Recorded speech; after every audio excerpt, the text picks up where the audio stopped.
In 2017, Brockhampton declared themselves a boy band. Well, yeah, you guys are a self-proclaimed boy band. No, we are a boy band. We are a boy band. You are a boy Ain't no band, straight up. self-proclaimed. And for the most part, they fit the bill. A group of young male vocalists occasionally singing love songs. Tell me what you waiting for. I just wanna love you. Somewhat of a marketing gimmick, their intention was to redefine the term. But Brockhampton's fate was sealed the moment they decided to market themselves as a boy band. Generally, these sorts of groups are short-lived. A boy band forms, gains popularity, loses a member or two, and then dissolves for any number of reasons. Within just 6 years, Brockhampton would adhere to the fateful boy band cycle. With the group heading on an indefinite hiatus, now is a great time to look at the moments that exemplified the boy band in Brockhampton, the moments they went against that descriptor completely, and why they ultimately broke up.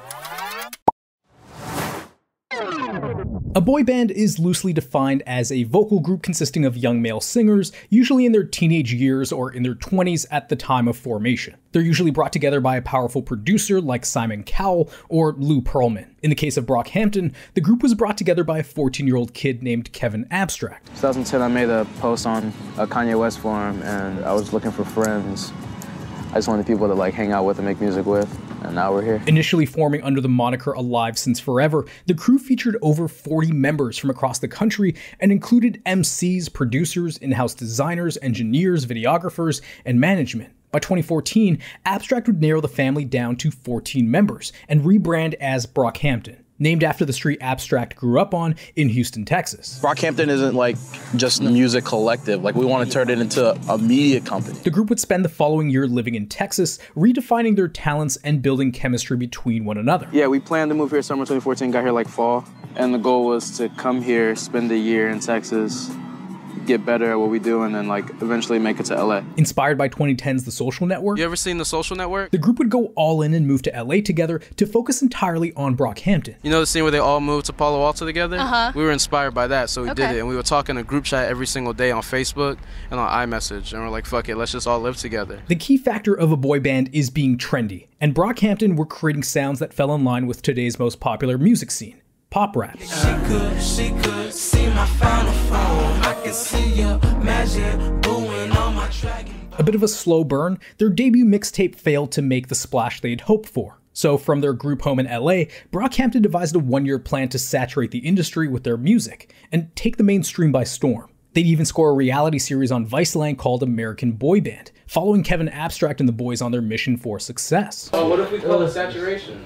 Yeah, just saturation. Saturation. And then we could do saturation radio, saturation merch, saturation. Nigga, we can just. It's like, That's it! It's like blonde. That's the one! Saturation!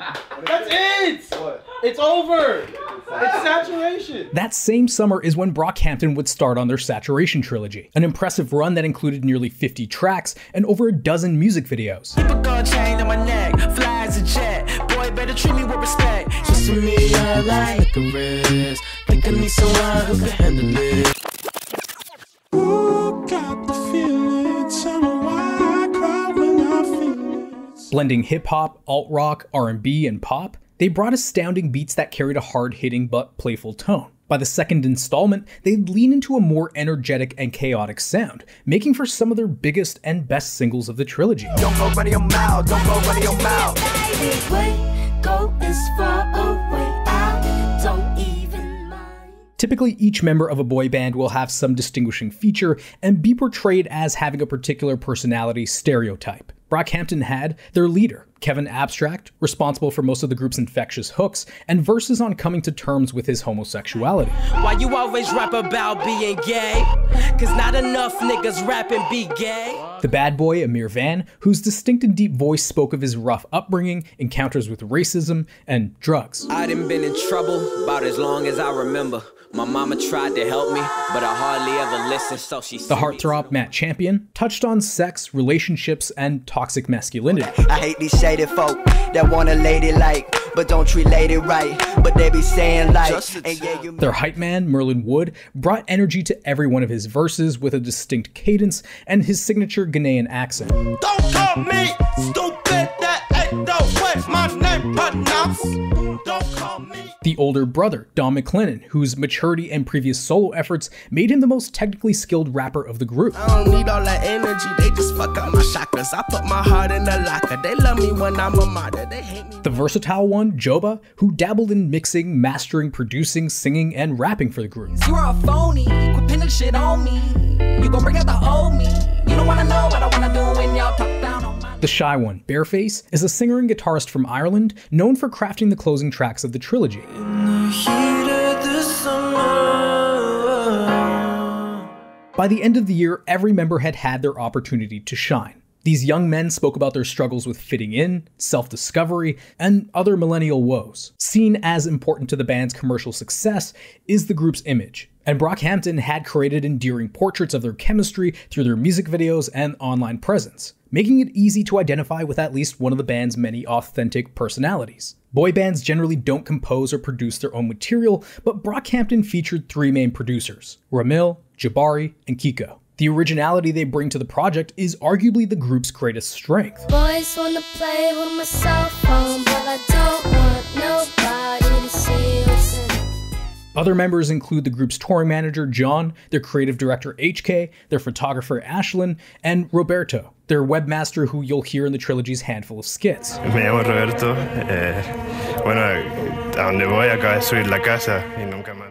Though they were redefining what it meant to be a boy band on the surface, like any boy band, Brockhampton's goal was to open themselves up to an adoring, screaming fanbase. The whole trilogy was a brilliant viral marketing campaign that kickstarted their popularity. You could sense that the band were feeding off of one another's energy, helping them continually improve their craft. It felt and sounded like a group of friends having the time of their lives. The Saturation trilogy was the beginning of something wild and different. But at the height of Brockhampton, everything was just about to take a turn. In March of the following year, Brockhampton announced their next album, Puppy, to be released in June. The next week, they announced that they had signed a record deal with Sony's RCA Records, $15 million for 6 albums over the next 3 years. Brockhampton had made it. For a boy band of their size who had just released 3 albums in 6 months, it seemed like a task they were fully capable of completing. But as the summer approached, sexual misconduct allegations against Amir Van began surfacing. Women that Amir had dated years prior were now accusing him of sexual and emotional abuse. It placed the entire group in a very difficult situation. Amir was a pivotal member who brought some much-needed grit to the group. His face was also plastered on their 3 most popular records. He was a close childhood friend to many in the group, and someone they had all lived with for years. If anyone truly knew and understood him, it would have been his brotherhood. But these types of accusations aren't taken lightly. While Amir denied most of these claims, he did admit to being imperfect, a theme that was heavily present in his Saturation verses. And it's a couple women, and they know some things about lies that I done told and shit that I done said. You guys saw me. You knew what I went through. I've never lied about who I was.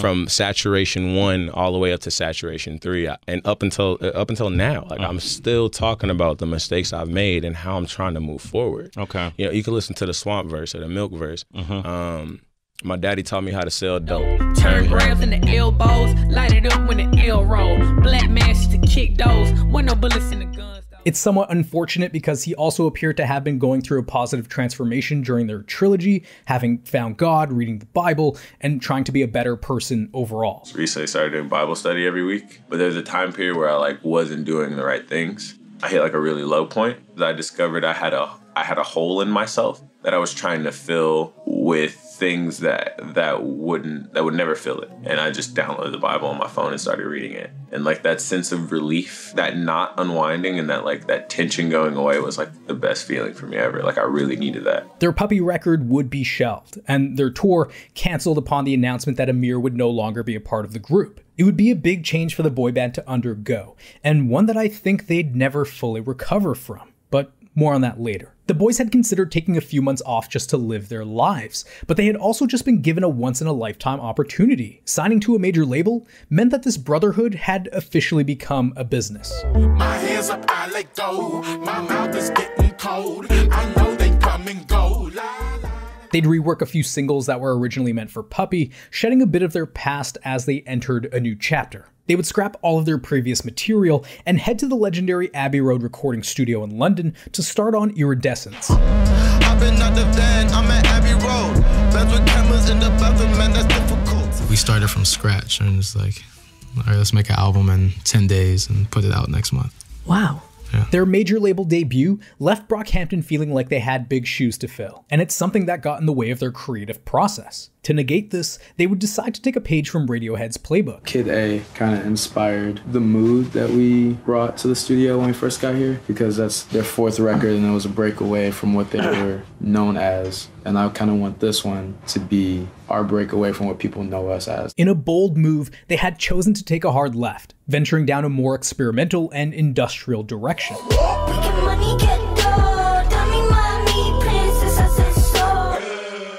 We'd later find out that leader Kevin Abstract was fairly absent during these sessions. Iridescence, I wasn't really there for my brothers. Barely present, more focused on bad relationships. It was good for my image. This would explain the shift in the group's dynamic, with Bareface taking on many of the album's hooks, and Joba and MERLYN being the standout members on the record. Cause we're born with the $sign attached to our tempo. Life is a dish served cold most times. With fans anticipating a new release, Iridescence debuted at #1 on the Billboard 200. It's likely their most cohesive sounding record to this day, but the abrasive change in style from the Saturation trilogy wasn't what many were expecting. However, the album did show a lot of maturity, creativity, and plenty of emotion. Suicide thoughts, but I won't do it.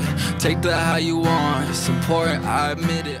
At this point, the group were somewhat splintered, living in separate houses, and with Kevin struggling to complete his solo record, Arizona Baby. In an attempt to rekindle their creativity and vulnerability, they'd sit down every Friday and open up to one another. Every Friday, we do this thing called Friday Therapy. We sit in our kitchen in LA and we just talk about whatever it is we're going through, right? And like through those conversations, I think we learned a lot about each other, and that found its way into the music. These group therapy sessions help them get back to the root of what they do, making their 5th record, Ginger, something of a fresh start.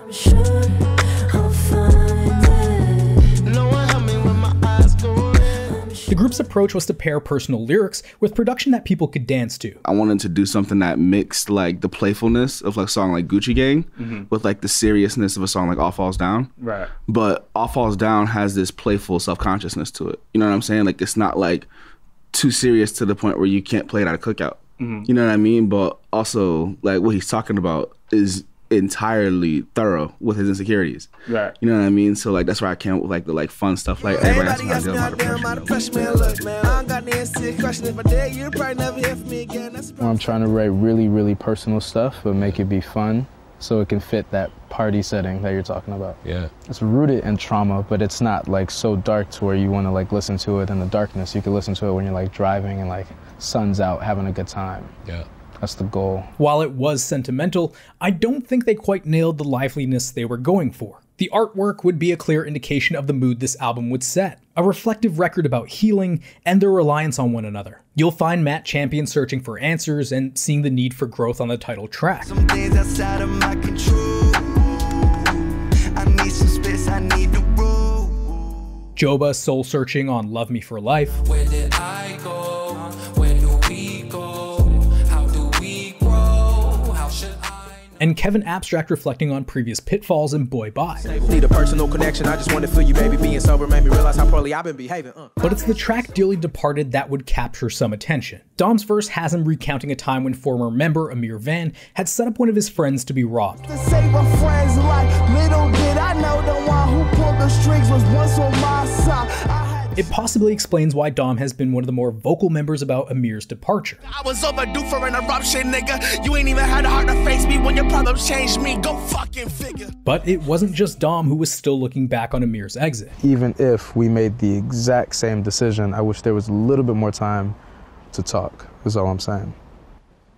And maybe that's because I just miss how shit used to be. Ginger is Brockhampton coming of age and sounding more emotionally evolved than ever before. Although now it sounded like the group had leaned further towards boy band pop territory, losing more of their former edge. You're the only one I want by my side when I fall asleep. Tell me what I'm waiting for. And while it would produce some of their most popular tracks to date, what felt like an uplifting album to the group sounded too sad and dark to many others. It's funny because like I've been telling everyone before the album came out that it's like a really happy and uplifting album. Then we put it out and everybody's like, this album's sad as hell. So I feel like I'm kind of delusional in a way, you know what I mean? Like I assumed it was like this really happy thing, but it's mad dark, and I don't know. I love it though. Yeah, it feels like a rebirth. Once the pandemic hit, Brockhampton began crafting singles under the banner Technical Difficulties. Pardon me, technical difficulties. With Matt Champion as a standout here, it sounded like the first time since the Saturation trilogy where the group were simply having fun. Summertime, I got my head out the window. Your car smell like weed, it's that good Texas endo. Kevin Abstract would later state that this period was the last session that felt authentic in some way. I wish I knew the day we signed it would change shit. Tech Dip, the last one to feel true. And baby boy, you know we would see the release of some of these cuts later, but most of it can be found on YouTube in some form or another. In September 2020, Joba's father would take his own life. In turn, their following record would be an ode to that loss. When I look at myself, I see a broken man. Remnants of my pops put the Glock to his head. The album's pretty much about him losing his father and us being there to support him and like following him towards the light and him sometimes following us towards the light. When that hammer pulled back, did you think of me? You were the one that taught me how to be. After he was buried and all that happened and, you know, the emotional residue that came with it, you know, you just put it into the art because what else can you really do? The album's emotional story and message made for a grounded, deep, and mature through line. And it's this subject matter that led the group to shifting away from their original goal. My first goal was to make a pop record, like just like big pop songs, super melodic, fun, and just like summertime, because I felt like the last one was pretty sad. As the year went on and got all crazy, I just felt like I wanted to do something that represented life more. So it just became like a darker, more like rap focused album. And I was listening to like a lot of Dre and Beastie Boys and stuff like that. And I was like, this could be like way more fun, way more interesting. You can definitely hear some Beastie Boys energy in Roadrunner's opening track. Oh my God, it's summer run. I'm telling you all in sabotage. Who let the dope boys out? Thank God you let me crash on your couch. Who's my God? The track Windows is a complete Brockhampton effort, with all 7 main vocalists and 3 main producers getting a chance to shine.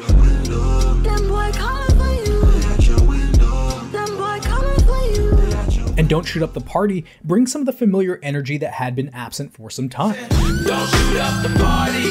Don't shoot up the party. Roadrunner was the group's most well-rounded project since Saturation 3. It's a big-sounding, well-written, and uniquely produced rap record, host to some pretty impressive features including Danny Brown,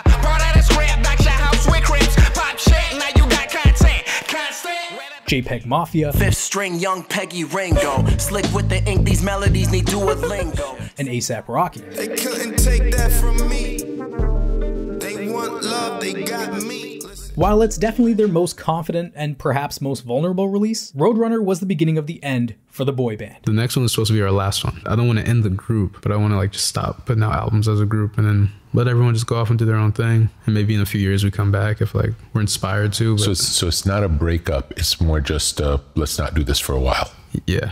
Or maybe let's not do this ever again. Yeah, we'll see. They would officially announce their disbandment in January 2022, and during their Coachella performance in April, reveal a final album to be released later in the year. So don't ask me if the group's still talking. Do we see each other? Hardly. Solely featuring vocals from the group's leader, Kevin Abstract, The Family is a final love letter to Brockhampton. It finds Kevin putting it all out on the table, speaking his mind, and having the last word before the group's hiatus. Pack up my bags, I know it's time to leave. The show is over, it ended overseas. The record details Kevin reaching out towards Amir, linked up with Amir to see what he been up to, and how it led to tensions within the group, specifically with Dom. I missed Amir, so me and Dom kept fighting him. He almost pushed me off the edge, but honestly, I shouldn't have said what I said. The group's absence on the record is symbolically evident and makes for an adventurous and artistic concept. Although The Family was advertised as the final album from Brockhampton, the band announced a surprise record to be released the following day, titled TM.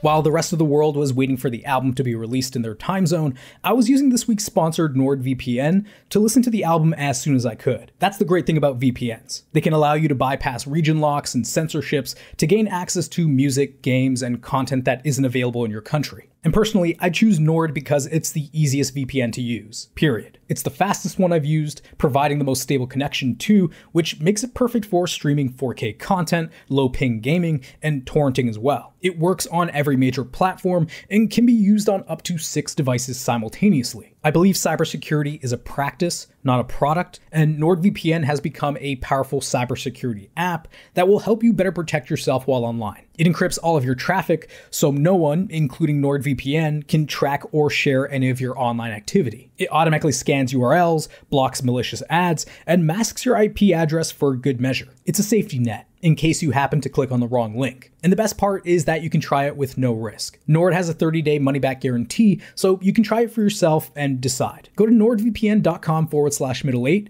to get a 2-year plan and 4 additional months for free. All right, now back to the video. With all the conflict present within Brockhampton, TM consists entirely of older material. Tracks they'd started crafting but never finished following Ginger. MERLYN, I wanna have it banging, keep it southern for ya. I wanna hold it down and keep it coming for ya. Far from the high that was Roadrunner, TM is simply good fan service. With its artwork depicting the present distance between band members, it's a parting gift for the end of an era. It would also close out their 6-album deal with RCA, freeing the boy band to just live their lives for a bit. This time of our lives.